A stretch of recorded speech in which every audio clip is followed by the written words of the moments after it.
200 సంవత్సరాలు బ్రిటిష్ వాళ్ళు మన దేశాన్ని పాలించి, ఎన్ని సంవత్సరాలు? దాదాపుగా 200 సంవత్సరాలు మన దేశాన్ని పాలించి 1947 ఆగస్టు 15న మనకు ఈ స్వాతంత్రం అనేటువంటిది లభించింది.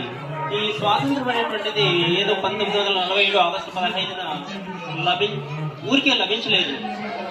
దాని జీవితాలను త్యాగం చేసినందువలన ఈరోజు మనము ఈ స్వేచ్ఛ వాయువులను పీల్చుకున్నాం అన్నమాట. ఆ రోజుల్లో ఎవరికి ఇష్టం వచ్చినటువంటి పని వాళ్ళు చేయడానికి అవకాశం ఉండేది కాదు. ఈ రోజు చూడండి, మీరు ఏ స్కూల్లో అయినా చదువుకోవచ్చు, ఏమైనా చదువుకోవచ్చు, ఎలా అయినా ఉండవచ్చు. అది ఎంతవరకు ఇతరులకు ఇబ్బంది కలగనంత వరకు మీరు మీ యొక్క స్వేచ్ఛను, స్వాతంత్రాన్ని అనుభవించవచ్చు. ఈ స్వాతంత్రోద్యమంలో ఎంతో మంది నాయకులు లైక్ గాంధీ గారు, మహాత్మా గాంధీ గారు కావచ్చు, జవహర్లాల్ నెహ్రూ కావచ్చు, కాంతియాతోతే భగత్ సింగ్, లాల్ బహదూర్ శాస్త్రి, బాలగంగాధర్ తిలక్, ఎంతో మంది నాయకులు వాళ్ళు లాఠీ దెబ్బలు తిన్నారు, జైళ్లకు వెళ్ళారు. చివరికి వాళ్ళ యొక్క జీవితాలను తృణప్రాయంగా పెట్టి మనకు ఈరోజు ఈ స్వాతంత్రాన్ని తెచ్చి పెట్టారన్నమాట. ఇప్పుడు మనకు దాదాపుగా స్వాతంత్రం వచ్చి ఎన్ని సంవత్సరాలైంది? ఇది 80వ స్వాతంత్ర దినోత్సవం అన్నమాట. ఈ సందర్భంగా మీరేం చేయాలి? మీకున్నటువంటి స్వేచ్ఛను, స్వాతంత్రాన్ని చక్కగా వినియోగించుకొని మీ యొక్క కర్తవ్యాన్ని, మీ యొక్క పనిని చేయాలి. మీ పని ఏంటి చెప్పండి? ఏ పని మీది? ఏం చేయాలి మీరు? ఏం చేయాలి మీరు? చదవాలి. చదవడం ఒక్కటి బాగా మీరు కష్టపడి చదివారనుకోండి, దేశం దానంతగా అది అభివృద్ధి చెందుతుంది. ఎందుకు చెప్పండి? దేశం అంటే ఎవరు? దేశం అంటే ఎవరు? దేశం అంటే మట్టి కాదు, దేశం అంటే ప్రజలు. దేశం అంటే మట్టి కాదు. చెప్పండి, దేశం అంటే మట్టి కాదు, దేశం అంటే ప్రజలు. దేశం అంటే మట్టి కాదోయ్,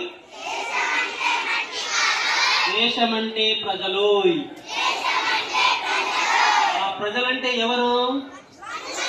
ఆ మనుషులు ఎవరు? మీరే.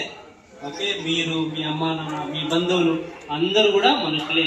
కాబట్టి మనం కనుక బాగుపడితే, మనం కనుక అభివృద్ధి చెందితే, ఎవరు అభివృద్ధి చెందినట్టు? దేశం అభివృద్ధి చెందినట్టు. కాబట్టి మీరు అభివృద్ధి చెందాలంటే ఏం చేయాలి?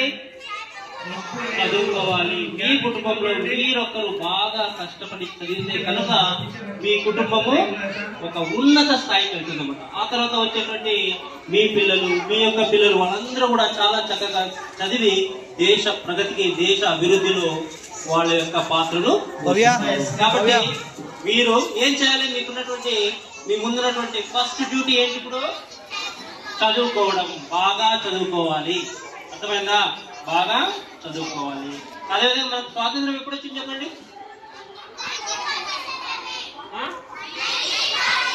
1947. ఎప్పుడు? ఏ రోజున? ఆగస్ట్ 15న వచ్చింది. అర్థమైందా? ఇప్పుడు వచ్చేసి మనకు ఎన్ని సంవత్సరాలు? ఈ ఇయర్తో 80వ స్వాతంత్ర భారతదేశంలోకి మనము అడుగుతున్నాం అన్నమాట. సో ఈ 80 సంవత్సరాల స్వాతంత్ర్యం గురించి పురస్కరించుకొని మనం అందరూ కూడా ఈరోజు ఈ పండుగను జరుపుకుంటున్నాం. మనకున్నటువంటి చాలా పండుగలు ఉంటాయి. మనకు ఏమేమి పండుగలు ఉంటాయబ్బా? పండుగల పేర్లు చెప్పండి కొన్ని. సంక్రాంతి, దీపావళి, ఉగాది, దసరా, ఇంకా ఇంకా రంజాన్, ఇంకా బక్రీద్, ఇంకా క్రిస్మస్ కదా. ఈ పండుగలు వచ్చినప్పుడు ఆ మతం వాళ్ళు మాత్రమే జరుపుకుంటారు. రంజాన్ వచ్చింది అనుకోండి, ముస్లిమ్స్ బాగా సెలబ్రేట్ చేసుకుంటారు. ఉగాది వచ్చింది అనుకోండి, బాగా చేసుకుంటారు. హిందువులు బాగా చేసుకుంటారు. క్రిస్మస్ కావచ్చు, గుడ్ ఫ్రైడే కావచ్చు, ఇవన్నీ కూడా ఎవరు బాగా చేసుకుంటారు?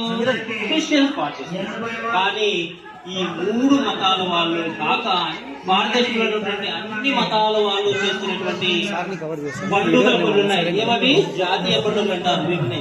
ఆ పండుగలు ఏవేవంటే ఆగస్ట్ 15 ఒకటి, అదేవిధంగా రిపబ్లిక్ డే ఒకటి, తర్వాత కాన్స్టిట్యూషనల్ డే. ఈ మూడు కూడా జాతీయ పండుగలకు గుర్తించబడి అందరూ ప్రతి ఒక్క irrespective of religion, every religion will celebrate it as a grand festival. Okay, so మన యొక్క డ్యూటీ ఏంటి? చదువుకోవడమా? చదువు ఒకటి చక్కగా చదవండి, మీ యొక్క అభివృద్ధి సాకారం అవుతుంది. అర్థమైందా? ఇప్పుడు మన పాఠశాలకు విచ్చేసినటువంటి చీఫ్ గెస్ట్గా విచ్చేసినటువంటి ప్రభాకర్ సార్ గారు వచ్చేసి దాదాపుగా 16 సంవత్సరాలు స్కూల్ అసిస్టెంట్ బయాలజికల్ సైన్స్గా పనిచేసి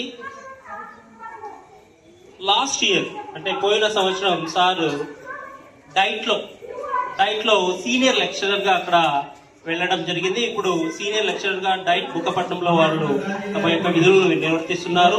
వాళ్ళకి స్వాగతం పలుకుతూ, మన స్వాతంత్ర దినోత్సవ వేడుకలో స్వాగతం పలుకుతూ వాళ్ళు ఈ సందర్భంగా 2 మాటలు మా పిల్లలు ఉద్దేశించి ప్రసంగించాల్సిందిగా కోరుకుంటున్నాను. Thank you sir.